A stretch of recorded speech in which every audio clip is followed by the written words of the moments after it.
மதீனாவிலே இருந்து ஒரு 6 நபித்தோழர்கள் அன்றைக்கு ஹஜ்ஜுக்கு வந்திருந்தார்கள்.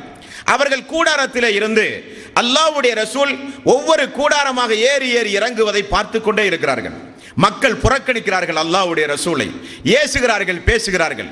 அதில் ஒருவர் தான், 6 மனிதர்களில் ஒருவர் தான் அஸ்அத் ரலியல்லாஹு அன்ஹு.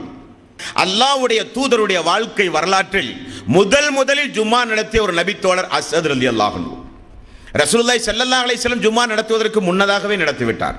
அல்லாஹ்வுடைய ரசூலுக்கு மக்காவில் ஜும்மா நடத்துவதற்கோ பெருநாள் தொழுகை நடத்துவதற்கோ கூட்டாக அமர்ந்து ஒரு நல்ல காரியங்களை செய்வதற்கோ அல்லாஹ்வுடைய ரசூலுக்கு மக்காவில் அனுமதி கிடையாது.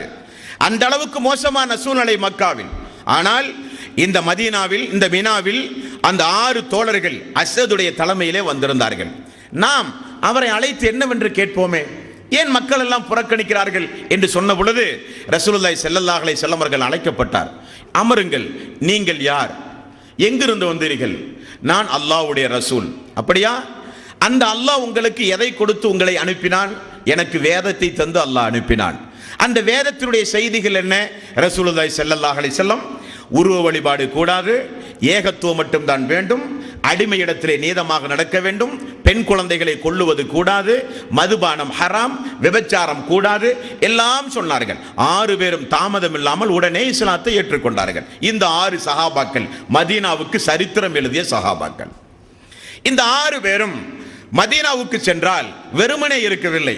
6 பேரும் அல்லாஹ்வுடைய தூதரிடத்தில் கேட்ட செய்தி, அவரை பார்த்த அந்த அற்புத சம்பவம் எல்லா மதீனாவிலே போய் தன்னுடைய நண்பர்கள், தன்னுடைய உறவினர்கள், தன்னுடைய கோத்திரத்தார்கள், இப்படி எல்லோரிடத்திலும் எடுத்து சொல்லி ஒரு 11 மனிதர்களை அஸ்அத் ரலியல்லாஹு அன்ஹு அவர்கள் உருவாக்கி விட்டார்கள். நீங்களும் வாருங்களேன், மக்காவுக்கு செல்லுவோம், யாருக்கும் தெரியாமல் அவரை நீங்களும் சந்தித்து கேளுங்களேன் என்று சொல்லி அல்லாஹ்வுடைய ரசூலை பார்க்க வந்த 11 சஹாபாக்கள் 2வது மதீனாவில் சரித்திரம் எழுதிய சஹாபாக்கள்.